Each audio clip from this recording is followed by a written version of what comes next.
আসসালামু আলাইকুম। আজকে আমরা শিখব রিসার্চ পেপারে ইন্ট্রোডাকশন কিভাবে লিখতে হয়। দ্যাট মিনস রিসার্চ পেপারের ইন্ট্রোডাকশন যে পার্টটি থাকে, এই পার্টটিতে কি কি এলিমেন্টস থাকে, আজকে এগুলো নিয়ে আমরা কথা বলব এবং দেখব কিভাবে একটি রিচ এবং খুব তথ্য সমৃদ্ধ ইন্ট্রোডাকশন পার্ট লিখতে হয়। সো এখানে আমি একটু খেয়াল করবেন যে 6 এলিমেন্টস অফ অ্যান ইন্ট্রোডাকশন, মানে একটা রিসার্চ পেপার যখন শুরু করব, এই রিসার্চ পেপার শুরু করার প্রথমে যেটা লিখতে হয় সেটা হচ্ছে ইন্ট্রোডাকশন পার্ট। ইন্ট্রোডাকশন পার্টে আবার বেশ কিছু এলিমেন্টস থাকে বা ইনগ্রিডিয়েন্টস থাকে, এগুলো ক্রমান্বয়ে ক্রোনোলজিক্যালি লিখতে হয়। আপনারা একটু মনে রাখবেন, রিসার্চ পেপার হচ্ছে একটা পিরামিডের মতো। পিরামিড কেমন? সেটা হচ্ছে একেবারে নিচু থেকে শুরু করতে, ব্রড এরিয়া থেকে শুরু করতে হয়। রিসার্চ পেপারটা ব্রড এরিয়া থেকে শুরু করে আস্তে আস্তে আস্তে আস্তে এটা গ্র্যাজুয়ালি সামারাইজেশন আসে, গ্র্যাজুয়ালি একেবারে ছোট হয়ে আসে। সো আজকে আমরা দেখব একটা রিসার্চ পেপারে কিভাবে আমরা শুরু করব, মানে ইন্ট্রোডাকশন মানে শুরু করব। আজকের ক্লাস থেকে আমরা ইন্ট্রোডাকশন মানে লেখাটা শিখতে শুরু করব, এবং যখন আমরা শিখে যাব যে আসলে একটা রিসার্চ পেপারে ইন্ট্রোডাকশনে কি থাকে, তখন আশা করি আমরা ইন্ট্রোডাকশন পার্টটা লিখতে পারবো। সো এখানে ইন্ট্রোডাকশনে কিছু এলিমেন্টস থাকে।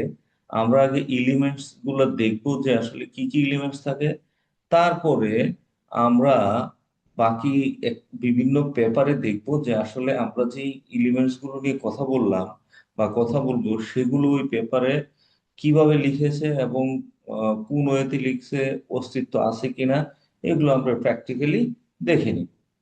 আচ্ছা, an introduction generally consists of 6 elements। বলছে একটা ইন্ট্রোডাকশন সবসময় 6টা এলিমেন্টস থাকে ইন্ট্রোডাকশন। সো 6টা এলিমেন্টস কি? যেমন elements one, the writer first has to state the broad theme or topic of the study. এখন বলছি কি, রাইটার যখন ইন্ট্রোডাকশন লিখবে বা একটা রিসার্চ পেপার লিখতে শুরু করবে, তখন তাকে প্রথমেই এই যেই টাইটেলে, আমরা লাস্ট ক্লাসে দেখেছি আসলে কিভাবে একটা রিসার্চ পেপারের টাইটেল ঠিক করতে হয়, সিলেক্ট করতে হয় এবং লিখতে হয়। এইবার ওই টাইটেলের উপরে যখন একজন রাইটার বা আমরা যখন কোনো রিসার্চ পেপার লিখতে শুরু করি, তখন এটা ব্রড এরিয়া চিন্তা করতে হয়, মানে বড় করে চিন্তা করতে হয়। কি রকম? সাপোজ একটা পেপার, আমরা যদি একটা পেপার লিখতে শুরু করি, যেমন বাংলাদেশে এখন একটা আতঙ্কের নাম হচ্ছে অটো রিক্সা বা অটো বাইক বা ইজি বাইক, যেটাই বলি না কেন, ব্যাটারি চালিত রিক্সা। আমরা যদি ব্যাটারি চালিত রিক্সা নিয়ে আমরা লিখতে যাই, তখন আমরা যারা বাংলাদেশে আছি বা আমরা যারা এটার এই মানে এই এই ব্যাটারি চালিত রিক্সা নিয়ে চলাফেরা করতেছি, এটার কি প্রবলেম, এটার কি ক্ষতিকারক দিক আছে, এটার কি ইকোনমিক দিক আছে, এগুলো আমরা জানি। বাট এই পেপারটা যখন ইউএসএ অথবা ইউরোপিয়ান কান্ট্রির কোনো একজন ব্যক্তি পড়তে যাবে, তখন কিন্তু সে স্পেসিফিক্যালি কোনো কিছু জানবে না। তার মাথায় হয়তো ওই ধরনের আইডিয়াও না থাকতে পারে যে অটো রিক্সা নামে বা ইজি বাইক নামে কোনো পরিবহন বা যানবাহন পৃথিবীতে আছে। কারণ অনেক দেশেই এইসব যানবাহনের সাথে ফেমিলিয়ার না, পরিচিত না। তো সেক্ষেত্রে আমরা যখন ইন্ট্রোডাকশন লিখবো, তখন শুরু করব কি, একটা পরিচিতি, এটাকে বলা হয় ব্যাকগ্রাউন্ড।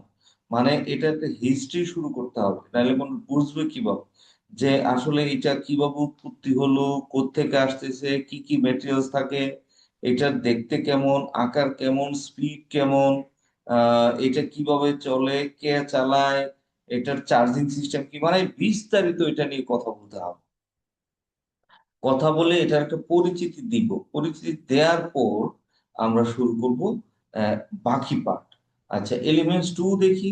তাহলে মানে দ্যাট মিনস এত এটা সম্পর্কে বিস্তারিত বলার উদ্দেশ্য হচ্ছে যেন রিডার আছেন, যে আমাদের যে পেপারের রিডার থাকেন, রিডাররা যেন এটা খুব সহজে গ্রাস করতে পারে, বুঝতে পারে যে আসলে কোন টাইটেল, কোন টপিকে বা কোন এরিয়াতে রিসার্চটা হচ্ছে, এটার আসলে থিম কি হবে। আচ্ছা, elements to once the broad theme or topic has been introduced, its academic and practical importance has to be explained. In short, you should provide a convincing answer to the question, why should anyone give a dam about this article. এখন বলছে আমরা যখন এটাকে অনেক ক্ষেত্রে আমরা নোবেলটিও বলে থাকি, যখন ব্রড এরিয়াতে আমরা কথা বলে নিলাম, থিমটা বুঝালাম, কিন্তু আমাদের এই পেপারটা, সাপোজ আমরা একটা পেপার লিখলাম এই ইজি বাইক নিয়ে, সো লিখার পর এই পেপারটা কেন আরেকজন পড়বে? এটা তো সে পড়ার তার তো আগ্রহ জাগতে হবে, এবং সে এটাতে প্র্যাকটিক্যালি উপকৃত হতে হবে যে আসলে না, এটা পড়ে একটা কিছু শিখতে পারবে, বা সে এই প্র্যাকটিক্যালি একটা ইমপ্লিকেশনস পাবে, তাহলে না পড়বে। সো এটা বলছে আমরা পরবর্তীতে এই লিমিটসে এটাকে আমরা আফটার ইন্ট্রোডাকশন, যখন আমরা এটা ব্রড এরিয়া ইন্ট্রোডিউস করলাম, তখন আমাদেরকে ছোট করে লিখতে হবে যে আসলে এটার ইম্পর্টেন্স কি, এটার প্র্যাকটিক্যাল ইম্পর্টেন্স কি, বা প্র্যাকটিক্যাল ইমপ্লিকেশনস কি, এইটুকু লিখতে হবে। তারপরে elements two the author next summarize the available literature and cites the most important previous studies that are relevant to the current research. If existing study were replicated, this should be clearly stated here. One should also include an in-text reference to the study that has replicated. এখন বলছে কি, যখন আমরা এটার একটা practical implication আমরা ফুটায় তুলতে পারবো বা বলতে পারবো, তারপরের পার্টটায় আসবে যে একটা সামারি দিতে হবে যে এই রিলেটেড অন্যান্য রিসার্চ পেপার কারা কারা করেছেন, আছে কিনা, ওখানে কি বলেছেন, ওইখানে তার কারেন্ট স্টেট কি ছিল, ওনাদের স্টেটটা কি ছিল যে প্রিভিয়াস স্টাডিতে, যে এই ইজি বাইক সম্পর্কে। আচ্ছা, তারপর elements four, next, the author indicates the most important gaps, inconsistencies, author controversies in the literature that current study will address. এটা গত ক্লাসে আমরা বলেছি যে আসলে প্রত্যেকটা রিসার্চেরই মানে জন্মটা কিভাবে হয়, রিসার্চ গ্যাপ থেকে আরেকটা রিসার্চের জন্ম হয়। সো ইন্ট্রোডাকশনে কিন্তু রিসার্চ গ্যাপটা প্রাইমারিলি দিয়ে দিতে হয়। কেন দিতে হয়? এটা এই যে উপরে আমরা বললাম যে প্রিভিয়াস স্টাডি গুলোকে সামারাইজ করব, পড়বো যে এই রিলেটেড যত স্টাডি আছে, আমরা হয়তো 20টা 25টা বা মানে as per the standardisation of research paper, আমরা যখন অনেকগুলো আর্টিকেল সামারি করব, সামারি করার পর এখান থেকে একটা গ্যাপ বের করবো যে আসলে এক্সিস্টিং রিসার্চ পেপারে গ্যাপ গুলো কি। আচ্ছা, এই গ্যাপগুলো যদি আমরা অ্যাড্রেস করতে পারি, তখনই আমাদের এই রিসার্চ পেপার করার নোবেলটি একেবারে খুব সুন্দরভাবে বের হয়ে যাবে। আচ্ছা, মানে এটা একটা অবজেক্টিভস বা রিসার্চ কোশ্চেন এখান থেকে আমরা পেয়ে যাব। আচ্ছা, elements 5 of the introduction must always provide a clear indication of the following. বলতে দেখেন, এলিমেন্টস 5 যখন আমরা লিখবো, তখন এটা কি ইন্ডিকেটস করবে দেখেন, the core research problem question to be address in the study. দেখেন, আমরা যখন রিসার্চ কোশ্চেন মানে গ্যাপটা বের করতে পারবো, গ্যাপ থেকেই কিন্তু কোশ্চেন ডেভেলপ হবে। কিভাবে কোশ্চেন ডেভেলপ হবে? আমি বললাম যে ইজি বাইক নিয়ে রিসার্চ হচ্ছে, সো আমরা অনেকগুলা স্টাডি করলাম, স্টাডি করে দেখলাম যে ইজি বাইকটা ইজি বাইক নিয়েও ম্যাক্সিমাম কথা বলছে আপনার ইয়েতে, ঢাকা শহর নিয়ে কথা বলছে, ঢাকা অথবা চিটাগং কোনো মেট্রোপলিটন এরিয়া নিয়ে বেশি রিসার্চ হয়েছে। তখন আমাদের এখানে একটা কোশ্চেন আসতে পারে, একটা গ্যাপ আমরা পেয়ে যাই যে মেট্রোপলিটন এরিয়াতে এটা নিয়ে রিসার্চ হয়েছে বা এখানে দেখাচ্ছি ইফেক্ট, বাট এখন তো গ্রামে গঞ্জে সবাই,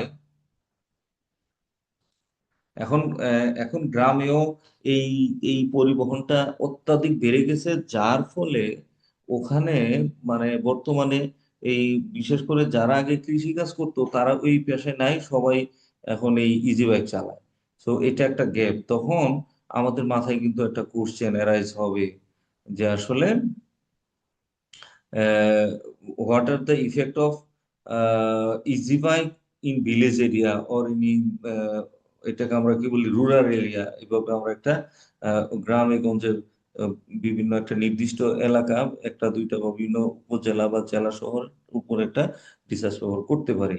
প্রথমেই খেয়াল রাখবেন, আমাদের গ্যাপ বের হলো, গ্যাপ থেকে আমাদের রিসার্চ কোশ্চেন অ্যারাইজ হবে। এরকম দুইটা তিনটা কোশ্চেন অ্যারাইজ হতে পারে, এবং কোশ্চেন যখন অ্যারাইজ হবে, এই কোশ্চেনটাকেই অ্যান্সার করবে কে? Objectives, the specific research objective will be guiding your research. তারপরে স্পেসিফিক অবজেক্টিভস এই রিসার্চে গাইড করবে।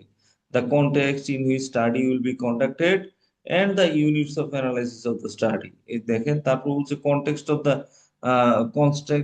Context in which the study will be conducted, এখন বলতেছে কোন কনটেক্সটে রিসার্চ পেপারটা কন্ডাক্টেড হবে।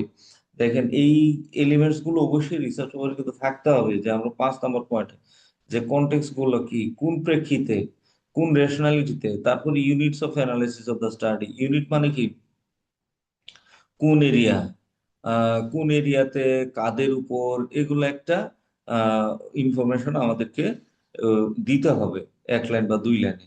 এগুলা খুব আর্টিকেলে খুব শর্টলি এগুলা লিখতে হয়, আর থিসিস পেপারে বড় করে লিখতে হয়। Element 6. Finally, one has to provide the reader with an outline of the structure of the rest of the article. এবং ফাইনালি ইন্ট্রোডাকশনের শেষে সবাইকে একটা স্ট্রাকচার, 1 লাইনে একটা ধারণা দিয়ে দিতে হয় যে এই রিসার্চের পরবর্তী অংশে কি হতে যাচ্ছে। ঠিক আছে?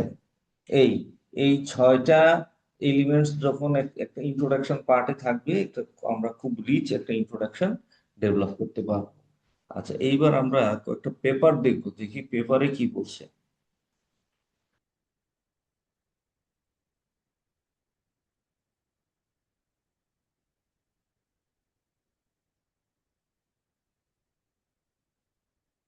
আশা করি পেপার দেখতে পাচ্ছেন আপনারা। আমি কিছু পেপার শেয়ার করলাম একটা। আমরা দুইটা তিনটা পেপার দেখবো। দুইটা তিনটা পেপার দেখলে আমরা বুঝে যাব যে আসলে আমরা যে এলিমেন্টস এর কথা বলছি সেটা আসলে ইন্ট্রোডাকশন সেকশনে কিভাবে লিখতে হয়, এবং আহ, মানে সেই লেখাটা হলো কিনা।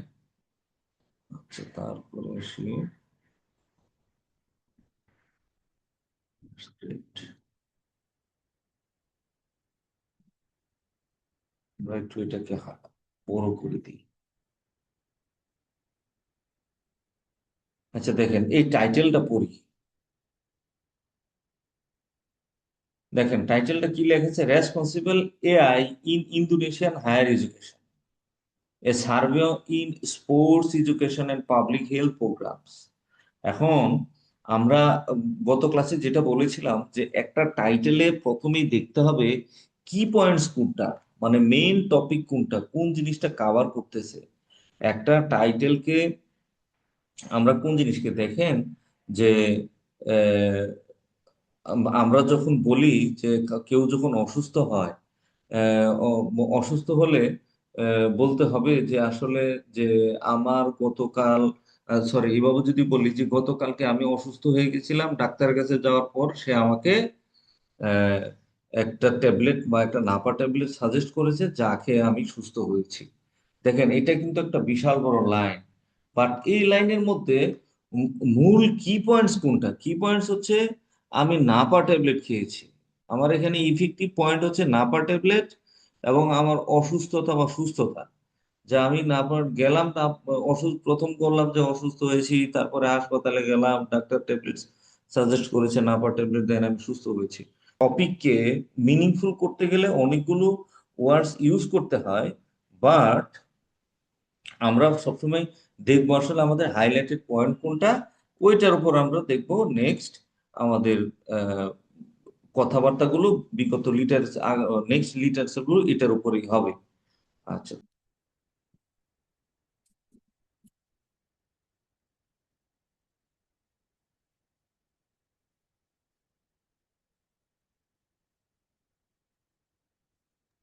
জি, জি,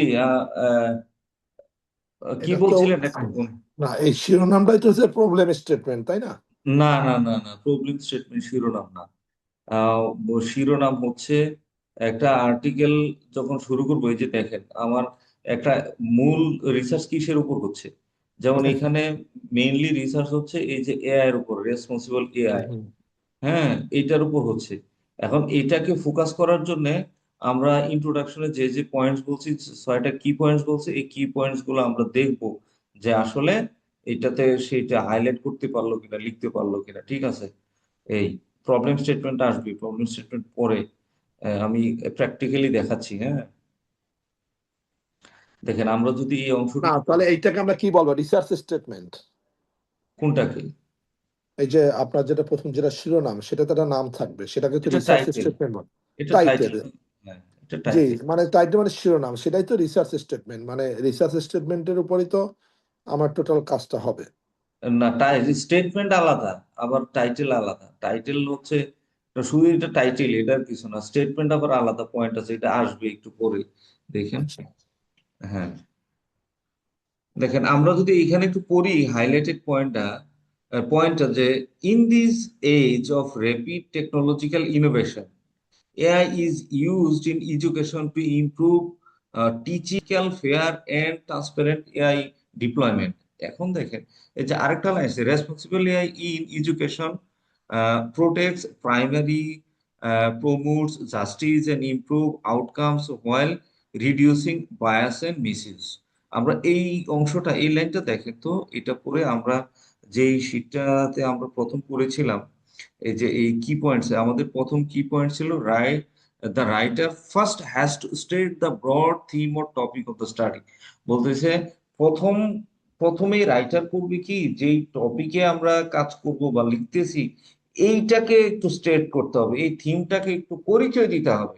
দেখেন তো প্রথম লাইনে কিন্তু এই পরিচয়টা দিয়ে দিছে এখানে।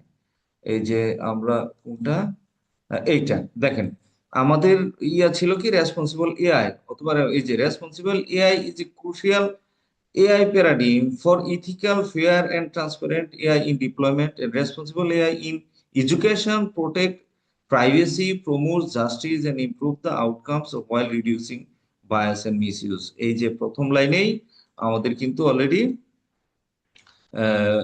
সে ইয়াটা দিয়ে দিছে।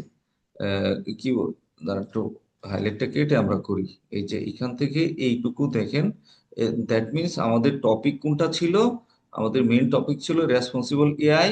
এই রেসপন্সিবল এআই এর পরিচয় এখানে আমরা পেলাম। That means this is the background. ঠিক আছে, এখন যদি এটা কোনো হিস্টোরিক্যাল কোনো ঘটনা হতো, সাপোজ হিস্টোরিক্যাল ঘটনা কিরকম, যেমন বাংলাদেশে ভাষা আন্দোলনের হিস্ট্রি।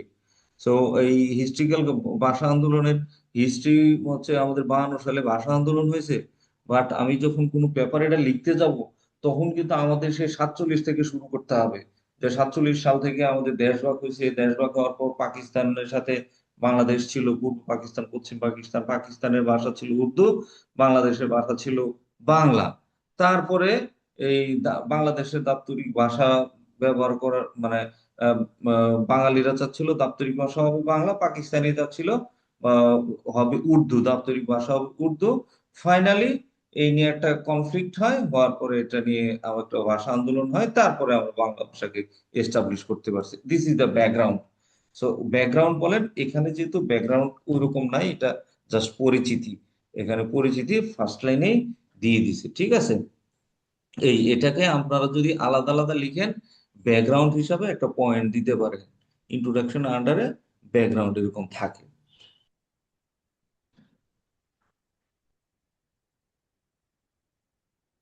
আমাদের সেকেন্ড এলিমেন্টস কি ছিল, once the board theme or topic has been introduced. বলছে যখনই আমাদের বোর্ড এরিয়াটা মানে আমাদের টপিকটা ইন্ট্রোডিউসড হয়ে যাবে, মানে পরিচিতি দিয়ে দিব, তখন its academic and practical importance has to be explained.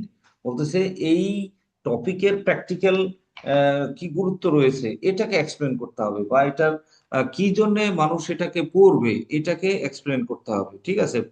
আচ্ছা, তো সেই ক্ষেত্রে আমরা এখানে একেবারে জেনারেল চলে আসি। সরি, কোথায় গেল, এই যে এটা দেখেন, these research hypothesize that responsible AI will significantly impact various educational outcomes. এই যে দেখেন বলে দিচ্ছে, এই যে রেসপন্সিবল এআই বলে এই থিসিস থেকে বোঝা যাচ্ছে, বা এটা হাইপোথিসিস হয়েছে, মানে যেটাকে আমরা বলি প্রিডিকশন।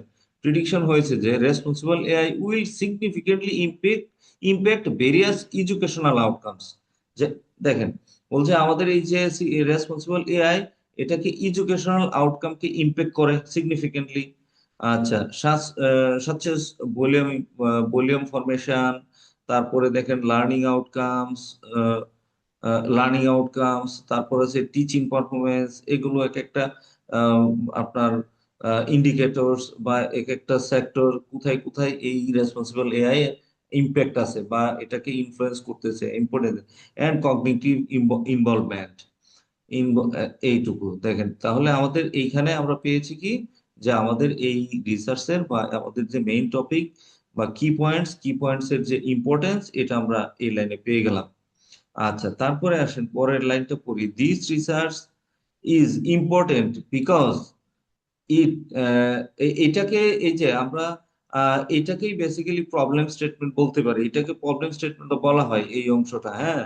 যে আসলে প্রবলেম স্টেটমেন্ট মানে কি, কেন এই রিসার্চটা দরকার, কেন এটা গুরুত্বপূর্ণ, this is the problem statement. হ্যাঁ, যেটা আপনি বলেছিলেন যে এটা কি প্রবলেম স্টেটমেন্ট কিনা, এই। তারপরে this research is important because it can investigate the comprehensive effect of responsible AI on various educational outcomes. This study offers a comprehensive perspectives on how responsible AI can improve the academic environment by analyzing its interactions with cognitive involvement, learning outcomes, educational performance, and value formation. আচ্ছা, এইখানেও দেখেন, এটাও একটা problem statement, বা এটাকে আমরা rational of the study, যেটা আমরা রেশনাল বলি, বা স্কোপ অফ দ্য স্টাডি, এইটা এখানে চলে আসছে। যে এই রেসপন্সিবল এআই বিভিন্ন সেক্টরে বা এডুকেশনাল বিভিন্ন সেক্টরে কিভাবে এটার ইনফ্লুয়েন্স থাকে, এই স্টাডি সেটা কিভাবে ফুটায় তুলবে, ঠিক আছে। এই যে এটার একটা objectives, it's objective, the study offers a comprehensive, এটা কিন্তু আমরা একটা প্রাইমারি অবজেক্টিভস ধরতে পারি, এটা হচ্ছে প্রাইমারি অবজেক্টিভ, যে আসলে এই পেপার কি করবে নেক্সটে। আচ্ছা, এখান থেকে কি আমরা আউটকাম পাবো, এটা হচ্ছে অবজেক্টিভস। দেন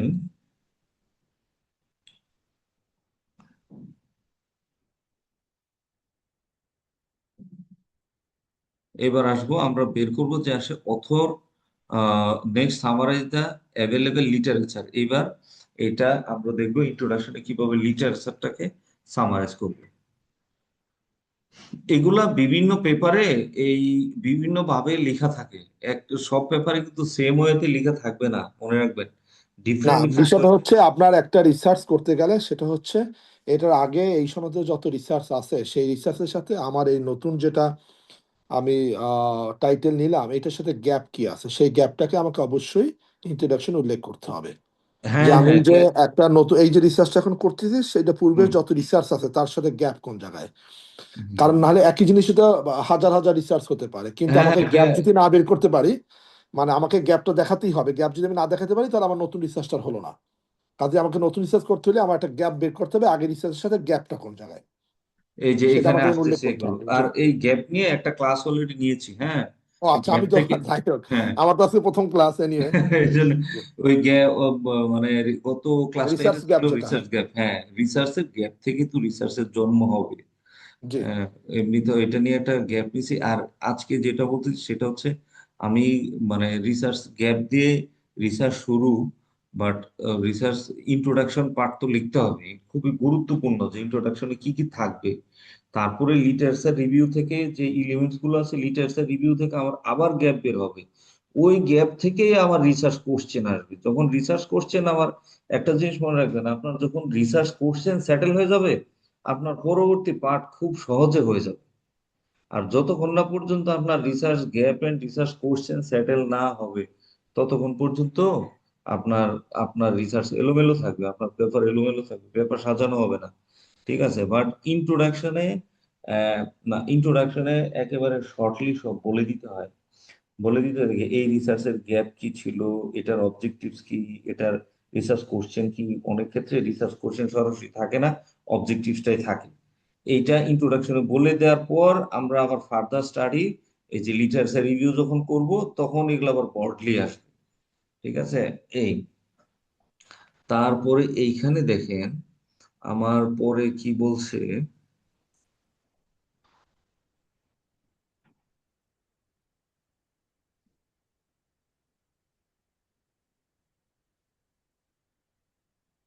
তাহলে এলিমেন্ট ফোরে বলছে রিসার্চ গ্যাপ নিয়ে।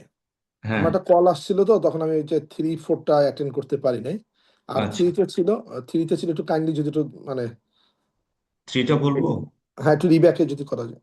আচ্ছা, থ্রিটা, এই যে the author next summarize the available literature and সাইজ দ্য মোস্ট, এটা হচ্ছে কি থ্রিতে হচ্ছে সোজা কথা আপনার এই রিলেটেড, আপনি যেটা বললেন আর কি, এই রিলেটেড অনেকগুলো লিটারেচার রিভিউ হবে, স্টাডি আমরা পড়বো, দেখবো, এবং ওইটার সাথে ওটা লিঙ্ক পরে আপ কারেন্ট হ্যাঁ, রিসার্চ, হ্যাঁ। হ্যাঁ, হ্যাঁ, বলে দিব যে আসলে এই এক্সিস্টিং স্টাডি গুলোতে গ্যাপ কোথায় বা কোন গ্যাপটা আছে, এটা ক্লিয়ারলি স্টেট করে দিতে হবে। ঠিক আছে। আচ্ছা, তারপরে আসেন, এখানে আমরা পড়ি, আরো দুইটা পেপার পড়বো, তাহলে আইডিয়াটা আরো একটু ভালো হবে। হ্যাঁ,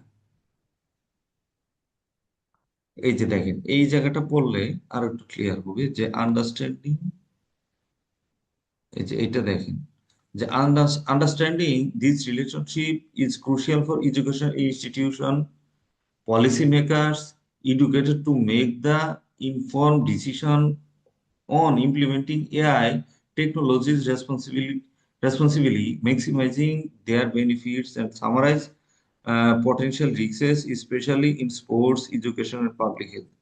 ঠিক আছে, এইখানে দেখেন আমরা কিন্তু এটাকে বলা হয় ইমপ্লিকেশনস, যেটা বলছিলাম যে প্র্যাকটিক্যাল ইমপ্লিকেশনসটা কি হবে প্র্যাকটিক্যালি, এইটা থেকে উপকৃত কারা হবে, এই যে দেখেন পলিসি মেকার এবং বিভিন্ন এডুকেশন ইনস্টিটিউশনস, তারা এই রিসার্চ থেকে একটা মানে ভালো একটা আইডিয়া নিতে পারবে বা এটাকে কাজে লাগাতে পারবে। ঠিক আছে, দিস ইজ কল্ড ইমপ্লিকেশনস।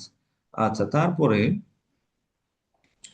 উম, এইখানে further the study has the potential to bridge gap between an innovation and practical uh, educational applications, providing a framework that can be used in varied learning settings in sports education and public health.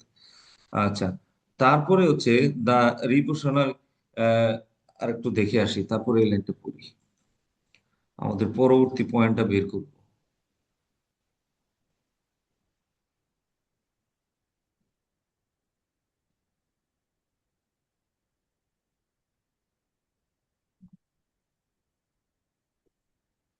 আচ্ছা, এটা এখনো আসে না আমাদের, আমরা এই যে research question, objectives, concern, এগুলো আসবে একটু পরে, এইখানে যাই।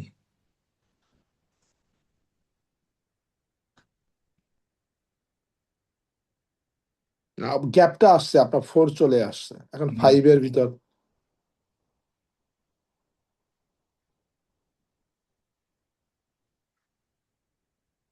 এই যে দেখেন, এই লাইনটা পড়লে বোঝা যায়, the revolutionary approaches to merging cognitive involvement and value development with established sports education and public health measurement should occur how responsible AI improve academic performance and ethics and society. আচ্ছা, এরপরে দেখি কোথায় আছে, এই যে গ্যাপটা এখানে পেলাম, এই এই জায়গাটা দেখেন, এখানে বলে দিছে গ্যাপটা, এই যে even though there is a rapidly growing interest in AI use in education, there are still limited empirical studies। এই যে দেখছেন, এটাকে দ্যাট আমরা গত, ফোকাস। হ্যাঁ, এই যে গত ক্লাসে কিন্তু আমরা বলছিলাম এই আমরা ইম্পিরিক্যাল একটা গ্যাপ আছে, একটা মানে রিসার্চ গ্যাপ, সাতটা গ্যাপ নিয়ে আলোচনা করছে, এর মধ্যে এই যে ইম্পিরিক্যাল স্টাডির একটা গ্যাপ ছিল আমাদের, এই যে এটা একটা ইম্পিরিক্যাল গ্যাপ রয়েছে, that focuses on specifically on the role of responsible in shaping educational value formation and cognitive involvement. Further মানে ফিউ স্টাডি হ্যাভ এক্সপ্লোরড, এই যে এখানে আবার লিখছে দেখেন, এই যে ফার্দারমোর এ ফিউ স্টাডি, হ্যাঁ, এই যে have explored the key performance of value formation and cognitive involvement in learning outcomes and teaching performance, especially in sports education and public health programs। এই যে আবার দেখেন এখানে লিখছে যে পিরিয়ড রিপোর্টস, এটা কিন্তু আমরা লিটারেচার রিভিউতে চলে আসছি। হ্যাঁ, এই যে এখানে কিন্তু প্রত্যেকটা আগের স্টাডির লিমিটেশনস গুলোই বলতেছে বলতেছে, যে হ্যাঁ। হ্যাঁ, লিমিটেশন না বলে তো গ্যাপ বের করা যাবে না। গ্যাপ বের করা যাবে না। এই যে the period reports primarily focus on for AI technical capabilities or its impacts on academic performance, even often neglecting the broader ethical and cognitive implications। এই যে এটাও বলে দিচ্ছে যে আসলে পুরো মানে আগের স্টাডিগুলো সবাই এই যে স্পোর্টস এডুকেশনের কথা বলছে, বাট এটা কিন্তু মানে একটু লিমিটেড, অনেকগুলো ইথিক্যাল ইস্যুকে এরা ব্রডলি বলে নাই। আচ্ছা, ফার্দার এইটাতে দেখি এই পয়েন্টে আমরা এখানে রিসার্চ গ্যাপ পেয়ে গেছি, ঠিক আছে। তারপরে দেখবো এখানে রিসার্চ কোশ্চেন কোথায় আসতেছে, ঠিক আছে। আচ্ছা, তারপরে further the interactions between these variable should be investigated for a critical gap in literature outcomes, therefore view we aim to conduct a study for the perspectives of undergraduate students in sports education and public health programs in Indonesian higher education। এই যে এখানে কিন্তু আমরা research question পেয়ে গেছি, একটু খেয়াল করেন যে এটা কিন্তু যে এই শুড বি, এই যে দেখেন দিস ভেরিয়েবল, যে এটার মধ্যে শুড বি ইনভেস্টিগেটেড, এই যে ফর ক্রিটিক্যাল, এই শুড বি ইনভেস্টিগেটেড মানেই হচ্ছে আমাদের এটা অবজেক্টিভস অথবা রিসার্চ কোশ্চেন যেটা বলেন, হোয়াট এভার যেটা বলেন না কেন, এটা পেয়ে গেছি। তারপর দেখেন এখানে প্রাইমারি অবজেক্টিভস পেয়ে যাব। তারপরে আহ, আমরা হয়তো স্পেসিফিক্যালি আরো কিছু রিসার্চ কোশ্চেন বা অবজেক্টিভস আসবে। The study targets Indonesian institution to demonstrate AI's ability to improve the access in sophisticated tools and knowledge solving infrastructural and pedagogical। Two research questions were addressed in the guiding this study। আচ্ছা, এই যে দেখেন বলছে এই স্টাডিতে আমরা দুইটা question পেয়েছি। What is the relationship between responsible AI and value formation cognitive involvement in educational settings. How do value formation and cognitive involvement affect learning's outcomes and teaching performance? এই যে আমরা দুইটা রিসার্চ কোশ্চেন পেয়েছি। এই এই হচ্ছে ইন্ট্রোডাকশনের যে মামলা বললাম, যে আমরা ইন্ট্রোডাকশনের যে পয়েন্টস গুলো, এই দেখেন আমাদের কি পয়েন্টস গুলো কিন্তু সবগুলো চলে আসছে এখানে, ঠিক আছে। তারপরে বর্ডলি বা লিটারেচার রিভিউ থেকে আমরা আবার লিটারেচার রিভিউ নিয়ে কথা বলবো, ক্লাস দিব। সোজা কথা একটা রিসার্চ পেপারে পাঁচটা পার্টস থাকে, এই পাঁচটা পার্ট নিয়ে ইন্ডিভিজুয়ালি কথা বলবো। তারপরে আমরা প্র্যাকটিক্যাল রাইটিং এ যাব। এবার আরেকটা পেপার দেখি, এই পেপারটা বুঝলেন তো? মানে সোজা কথা একটা রিসার্চ পেপারে আমাদের যে এলিমেন্টস গুলো, এগুলো কিভাবে কাভার করে এবং কিভাবে লিখতে হয়, এটা এক একজন এক এক মানে এক এক রাইটার এক একটা ওয়েতে লিখে, বাট ইনগ্রেডিয়েন্টস গুলো ঠিকঠাক মতো মানে ক্রোনোলজিক্যালি থাকলেই হলো। আমরা এই পেপারটা দেখি, আরেকটা পেপার আছে।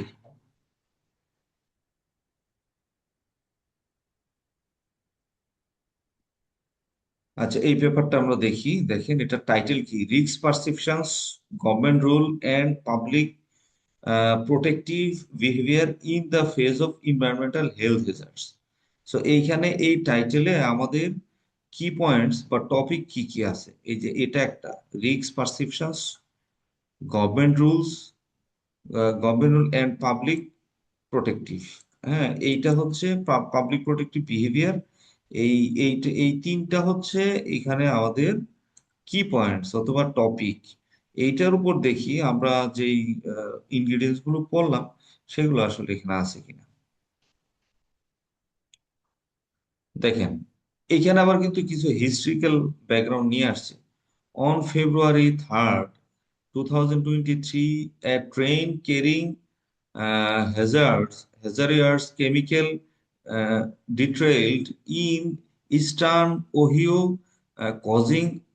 causing severe local health risks। এখন দেখেন বলছে কি, এই এই দেখেন বলেই দিছে যে মানে February 3rd মানে 2023 সালের February 3 তারিখে এ ট্রেন মানে এই যেগুলা স্বাস্থ্য ঝুঁকি আছে, একটা ট্রেন কি নিচ্ছিল, এই যে স্বাস্থ্য ঝুঁকি সহ আছে এরকম কেমিক্যাল নিয়ে যাচ্ছিল ইন ইস্টার্ন ওহিও।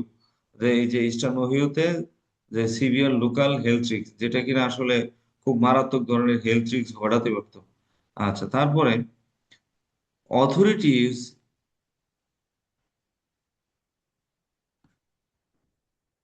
এভাবে কয়েকটা Authorities evacuated several nearby at-risk communities and encouraged locals to engage in protective actions such as frequent indoor cleaning and monitoring air quality।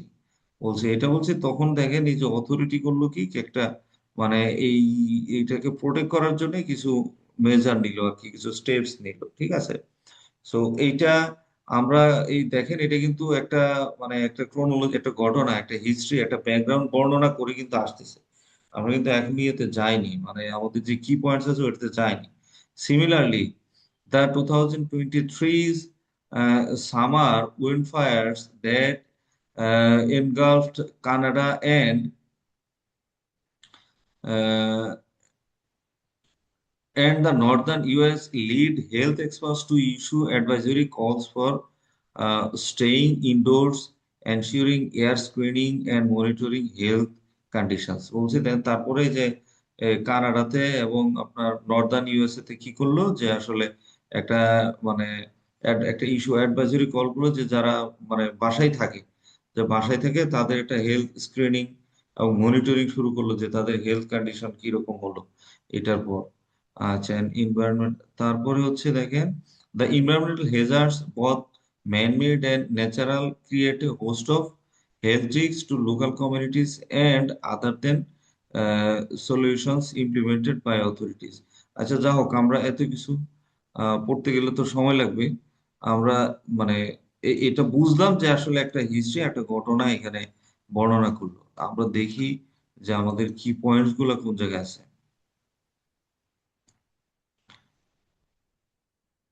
এই যে এখানে দেখেন, in this study we explore individuals protective behaviour facing environmental Hazard and focus on two understudied aspects.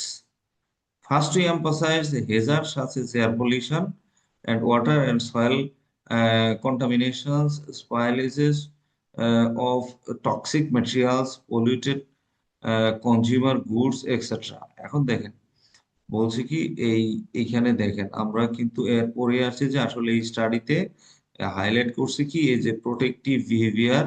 এই যে protective behaviour কি ছিল, আমাদের এখানে একটা ইয়া ছিল, এই যে পাবলিক প্রোটেক্টিভ বিহেভিয়ার। এই যে প্রোটেক্টিভ বিহেভিয়ার কিন্তু আমাদের একটা কি পয়েন্ট ছিল, এই যে একটা কি পয়েন্ট কিন্তু এখানে এক্সপ্লেন করেছে, ঠিক আছে। তারপরে যাই,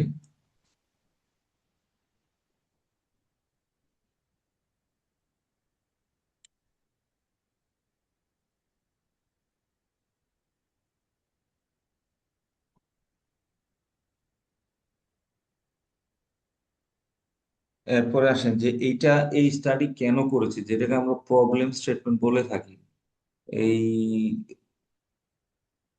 এইখানে দেখেন এই লাইনটা একটু পড়লেই বোঝা যাবে। এই যে দেখেন, যে rather than focus on preparedness or the broader pro-environmental behavior, we explore responses that are intended to reduce the health-related ramifications and individuals face from pollution or contamination types environmental hazards। এই যে দেখেন, এইটাকে বলে দিচ্ছে যে আসলে তাহলে এই রিসার্চে, যে এই রিসার্চে কি করলে ফোকাস অন, যে প্রস্তুতিমূলক ব্যবস্থা, মানে প্রস্তুতিমূলক ব্যবস্থার চাইতে কিভাবে আসলে এই হেলথ হ্যাজার্ডটাকে কমানো যায় ওইটার উপর মূলত এরা জোর দিয়েছে। আচ্ছা, তারপর হচ্ছে উইটেজ প্রোটেকশন মোটিভেশন থিওরি। এটা একটা আলাদা, যে কোনো থিসিসে বা কোনো আর্টিকেলে যখন কোনো ইয়া ইউজ করবেন, থিওরি ইউজ করবেন, সেটাও একটু বলে দিতে হবে যে না, আমরা কোন থিওরির আলোকে এই বাকি কাজগুলো করবো বা করলাম, থিসিস পেপারটা করলাম এই। আচ্ছা, তারপরে নেক্সট ইয়াতে যাই।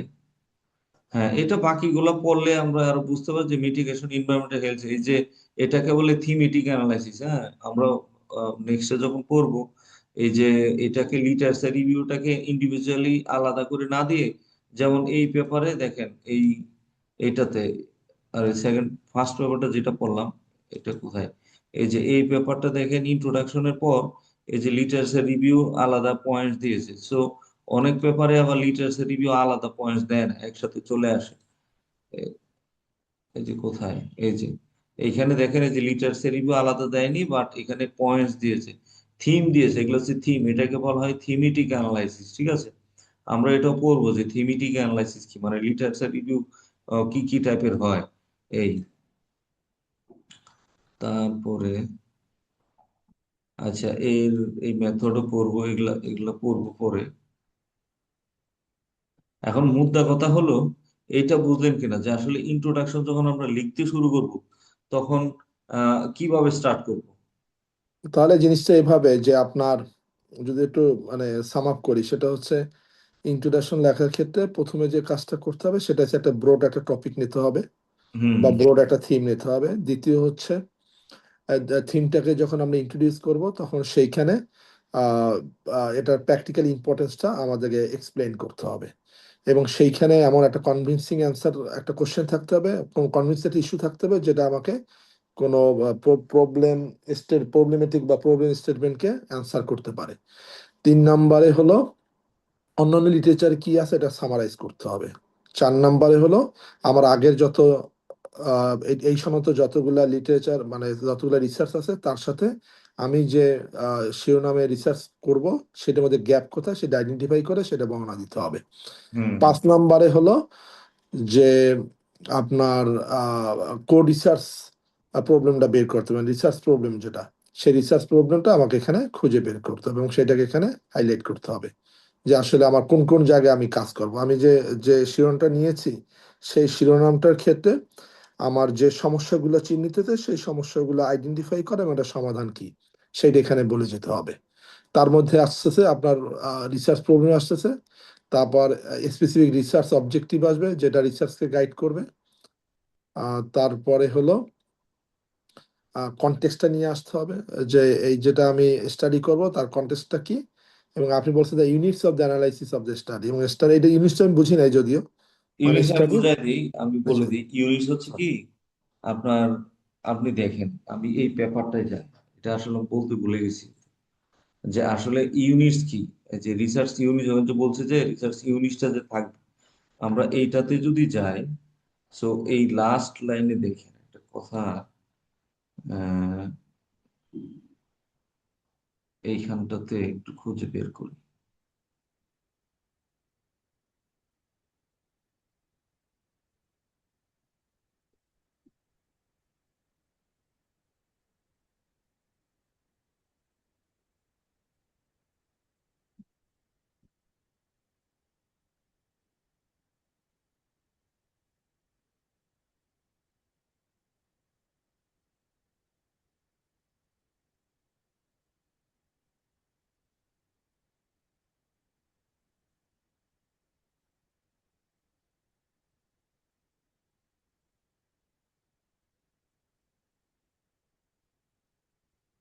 একটা বললাম তো, দাঁড়ান একটু সময় দেন, আমি দেখি কোনো কোন সমস্যা জায়গা, নেই, জি please। যে কোন জায়গাটায় আছে।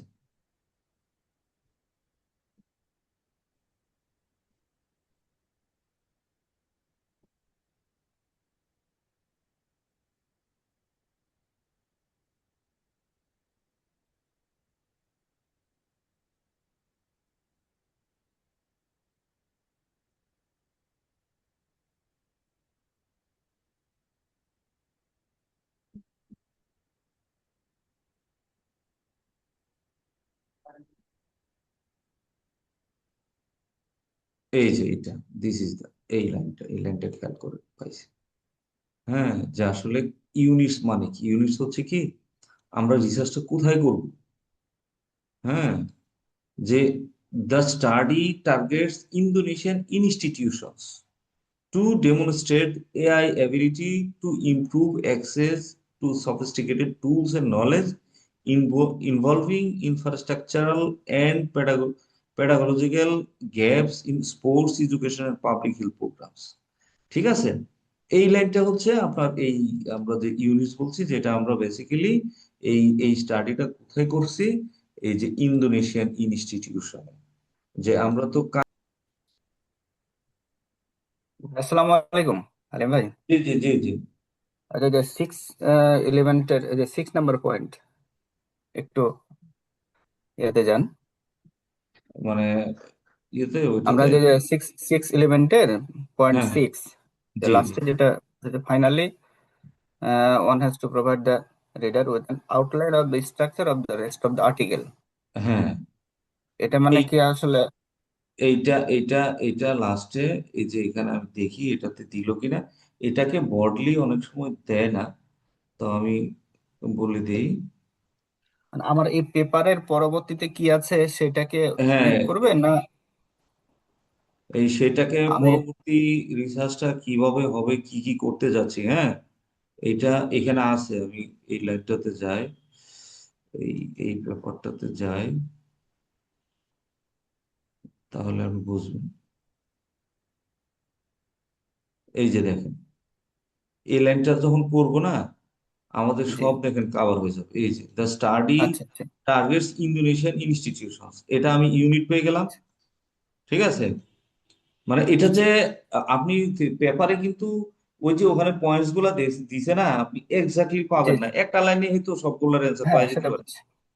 হ্যাঁ, এই যে কি করব, যে ইন্দোনেশিয়ান ইনস্টিটিউট নিব টু ডেমনস্ট্রেট এআই এবিলিটি, যে এআই এর সক্ষমতা কি, to improve access sophisticated tools and knowledge, হ্যাঁ, solving and infrastructural pedagogical gaps in sports education and public health programs.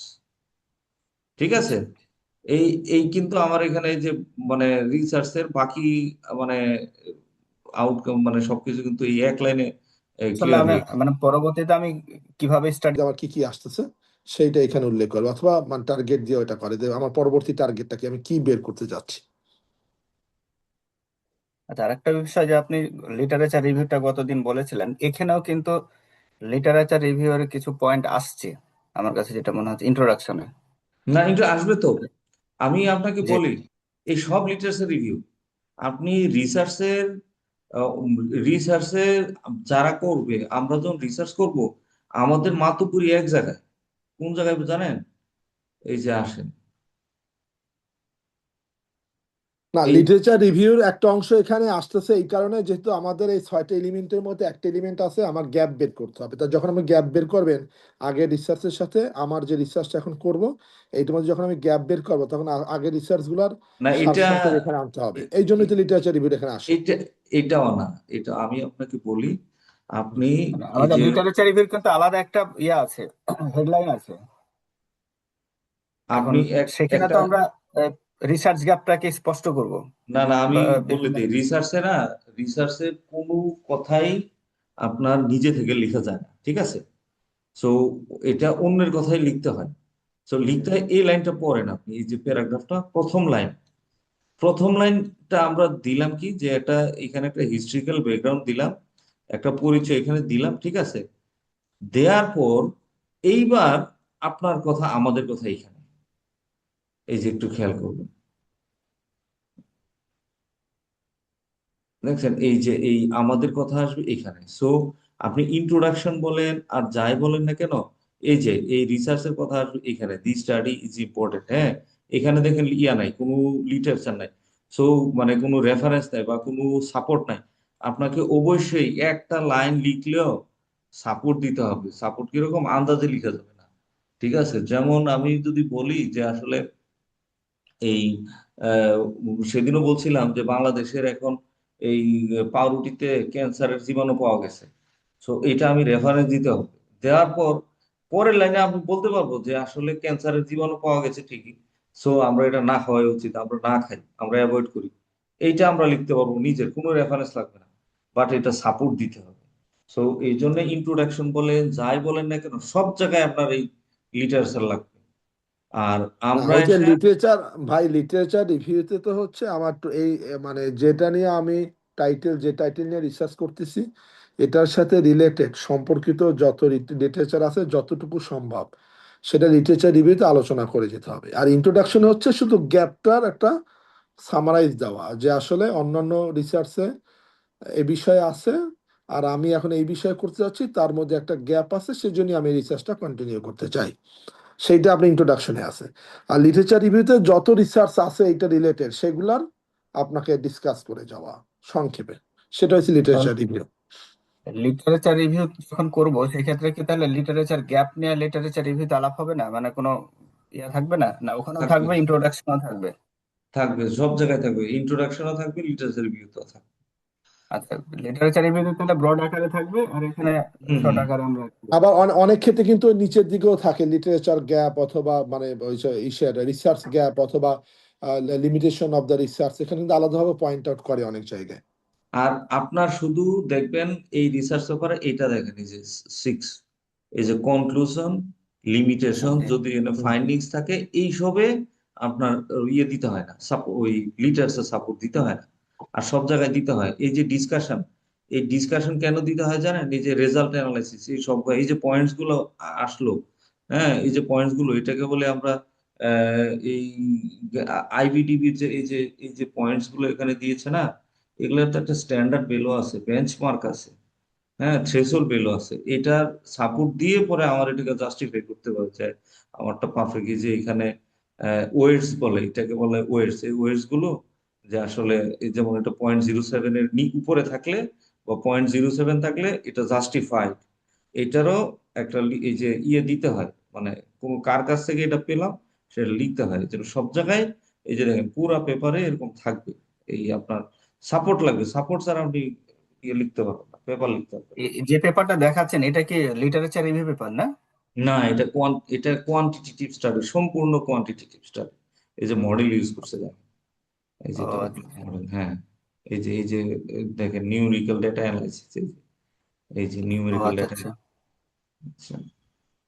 এই আর এমনি এগুলার কি কোনো লিমিট আছে, যে ইন্ট্রোডাকশনের ওয়ার্ড লিমিট এটা থাকবে, বা আছে লিটারেচার রিভিউর লিমিট। লিমিট বলতে কি, ইন্ট্রোডাকশনটা হয়তো কত সর্বোচ্চ ওয়ার্ডের ভিতরে হবে? 300 বা 400, 500, 450, 500 এর মধ্যে থাকতে হয়। বেশি হলে তো পেপার বড় হয়ে যাবে। পেপার ধরেন আহ, আর সর্বোচ্চ না 8,000 ওয়ার্ড হলো, এর উপরে যাওয়াই যাবে না। ও আচ্ছা, তার মানে উইদিন 500 ওয়ার্ডস। হ্যাঁ, আচ্ছা, তারপরে আসেন এখন যেটা না বলতেছি। তাহলে ওই যে ভাই মেথোডোলজিতে আপনার এই ওয়েট গুলো দিতে হয়, তাই না? তা ওয়েট গুলা কিভাবে আপনারা শিখাবেন? না, ম্যাথোলজিতে তো ওয়েট দিতে হয় না, ম্যাথোলজি আলাদা।